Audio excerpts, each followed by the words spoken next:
Assalamualaikum students. So today now we'll do in this video we'll discuss and we'll figure out the question answers of this chapter. And as you can see that your exercise number 6 in the book is basically having the questions of this chapter. It's related or the questions are related to this chapter. You can find all the questions over there in your exercise 6. And let's begin with question number 1. So I'm going to give you all the answers. All the answers are there in the text, and finding the answers of every question is very easy because they have given all the aspects in a different boxes, as you can see. So figuring it out and finding the answer is not a difficult task, but still you'll get and you'll have all the answers. Let's begin with question number 1, which says that how was the information about Shah Latif was collected, and why was it collected in such a manner? Because as I told you before while introducing the topic that we do not have any written uh, stuff available for Shah Abdul Latif Bhittai. So basically all the information that we have gathered is on the oral tradition, and it was done by Mirza Khalid Beg, as we have read it also, and obviously this will also come in the answer of this question number 1. And how or this question can come in this manner as well, that how and he collected the information about Shah Latif. Alright, now the answer of question number 1 is information about the life of Shah Latif was collected by the oral tradition. And as you know that there was no written information available, so it was collected in an oral manner. And who collected it? Mirza Khalid Beg is said to have collected the details about the early life of Shah Bhittai from some of the old people that were already living there at that time. And these people has heard these facts from their fathers and grandfathers and their forefathers. Some of them had actually seen Shah Latif and had even spoken to him. So this is how they have collected the information, and this is the answer of question number 1, which says that how was the information collected and why was it collected in such a manner. So basically there was no written information in anywhere, so they have actually done it in the oral manner. Okay, so now moving on to question number 2, which says what do you know about the background and family of Shah Latif? So this is the first aspect that is there in your book, and you can easily figure it out. There is nothing difficult, or they haven't asked anything difficult in this question. The first aspect, it talks about the background and the family of Shah Latif, so we'll find the answer from there. It says that Shah Latif's ancestral roots lay in Afghanistan. Some historians say that the Shah's father, Sayyid Habib Shah, migrated from Matayro, his ancestral home in Afghanistan, to Behanpur in Sindh in order to maintain the spiritual pact with Bilawal, the local pious man. Okay, so very simple. You will find out the background and the family. We know the name of his father. It's there in the book, Sayyid Habib Shah. Then he was they are from Afghanistan, and they came in Sindh after a local person who was having some spiritual values. So he was a local man. His name was Bilawal. Okay. Others says that his ancestors migrated from Herat or Herat, that is also in Afghanistan. Sindh was then a center for the Muslim culture, and Shah ancestors liked it so much that they decided to settle there in the Sindh. So this is a very simple question, and it has a very simple answer. You can in your textbook. So it's very easy to figure out this question. Okay, now question number 3, which talk about the third aspect, that why do you call him a saint of Bhit and why he got the name Shah Bhittai. Okay, so in 17, what is the question? It says that why is the Shah Latif called the saint of Bhit? So this is the third aspect that we have done in our reading, and we have also understood that why his followers call him Bhittai. How did he got the name Bhittai or the saint of Bhit? In 1972, Shah Latif left his home and went to live on a mount at some distance from his village. A mount of sand is called Bhit in Sindhi due to the fact that he lived on this mount for the rest of his life. Shah Latif came to be known as Saint of Bhit for that purpose, because he was living his life on a mount. To this day, he is famous all over the world as Shah Abdul Latif Bhittai or Shah Latif of the Mount. So we have done the meaning in the difficult word, that what was the meaning of mount? It means small hill. And because he continued or lived there after a few years from his when he left his home, that he lived for all of his life over there on that mount. So for that reason, he's called the saint of Bhit. So moving on to the question number 4, which says that why did Shah Latif's not married again after his wife's death? So there's a very brief thing given in this chapter about his married life, and there's nothing much about it. So it's a small question and it's a direct question, so you're gonna give the direct answer.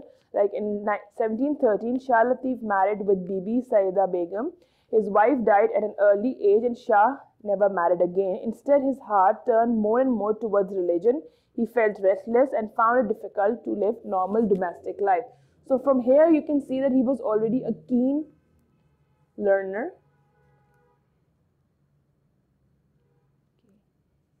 He was a keen learner and observer. So from here you can see that he was not interested in like anyone else. So he devoted himself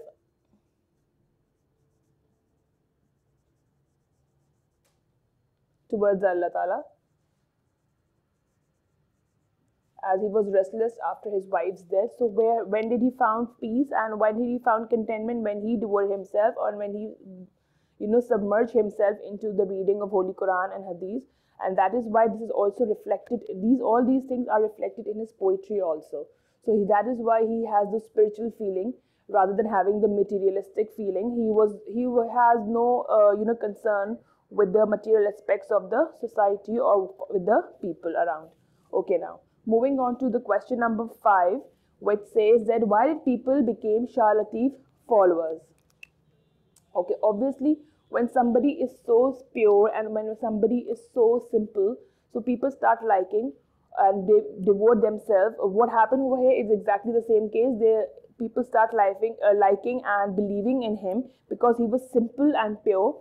So that is why he was having, or he still has so many followers up till now, even after his death. So the question, why did people become Shah Latif's follower? Latif's love for God grew more and more to the extent that he found pleasure only in devotion. As a result, he spent most of his time in prayers and deep thinking. His spiritual power get stronger with prayers and devotion, so much so that people began to be attracted towards him. Anyone who came towards him was strongly impressed by his gentle ways, and his followers increased day by day.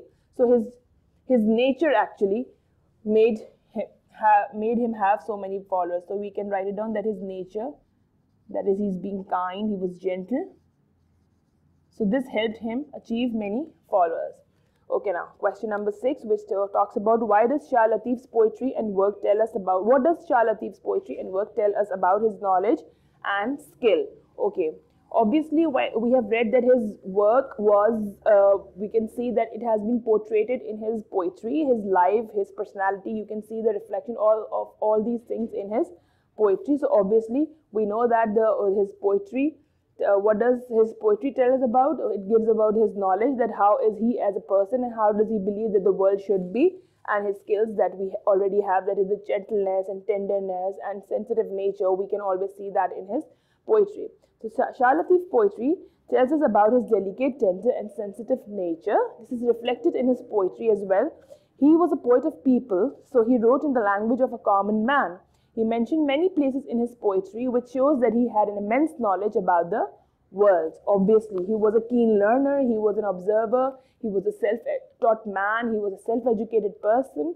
So these things can be seen in his poetry very easily. When a person is very learned, you can see all these things when he's speaking to somebody, when he's talking, or when he's writing something. All these things are portrayed in his works and in his personality. So we have the last question, which asks about name the places in the text mentioned in Shah Latif's poetry. Why do you think that these places have been mentioned by him? Obviously, he was a learner, he had read about them, so he wanted to educate the people also. And the answer to this question is Shah Latif's poetry has mentioned many places of the world, like he included Istanbul, Sri Lanka, Samarkand, Malabar Coast, and the island of Java.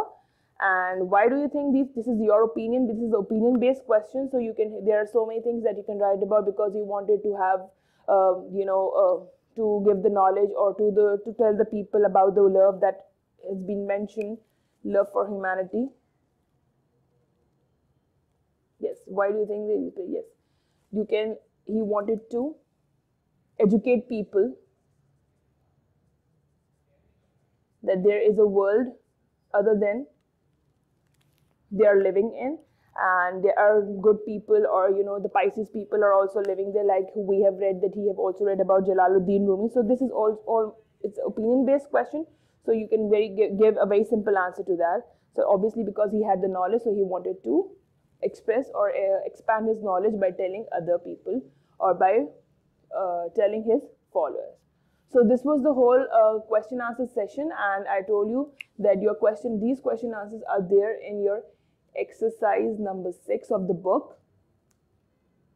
So basically we have also covered exercise 6 of your book, and we have covered the whole chapter as well. As you can see that all these 7 questions have covered all the aspects of his life. So I hope you find it easier, and it would be easier for you to learn for the papers also. And you can see that this text has covered and talked about the different aspects of his life. It not only talk about his background and family, they have covered many things in this text. So thoroughly read the text and check your answer, and if you find any other questions, you can always have the answers there in your textbook. Alright, now moving on to question number 8 of the textbook. The question says that why is Shah Latif key message in verses acceptable to Shah Latif's key message in his verses acceptable to everyone, and can we practice these? I've combined these 2 questions together. Can we practice this in today's world? So this talks about his poetry, that what lesson we have learned and why it is so universal. So basically he talked about nothing, because we all know that he is a person, or he did the poetry of a common man. So that it's become easier for a common person to understand what message he's trying to convey.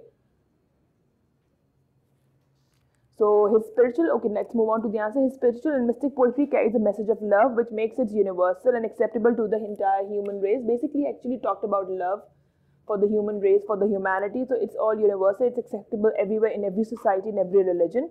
This message can be practiced by every individual. Okay, now I'm giving you the answer of this. Can we practice this in today's world? Yes, of course we can practice that, because it says that this message can be practiced by every individual. As we have seen that people are being more inclined towards the hatred and negative aspects of life. In order to change them, his poetry can be treated as a cure for them. So by reading his poetry, you can have your rebirth of your soul. You can figure out the gentleness, the kindness that a person should possess, and that as a person he was possessing in his personality. So that is why it is universally acceptable in all over the world. It's universally acceptable by the people, and his poetry and his work has been translated into many other different languages. We have all read all these things in the textbook.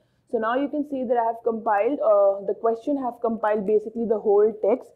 They have talked about all the 7 aspects that we have read in that text in the chapter. They have covered all the 7 aspects in these 8 questions. So the whole text has been covered. If you thoroughly learn these question answers, you are able to answer the questions in the exam. Basically, we have covered exercise number 6 of your book. So all these questions are there in the book, and answers I have already given you. So just thoroughly read the text and figure it out, and you can always copy down these answers and learn for your exams. Thank you.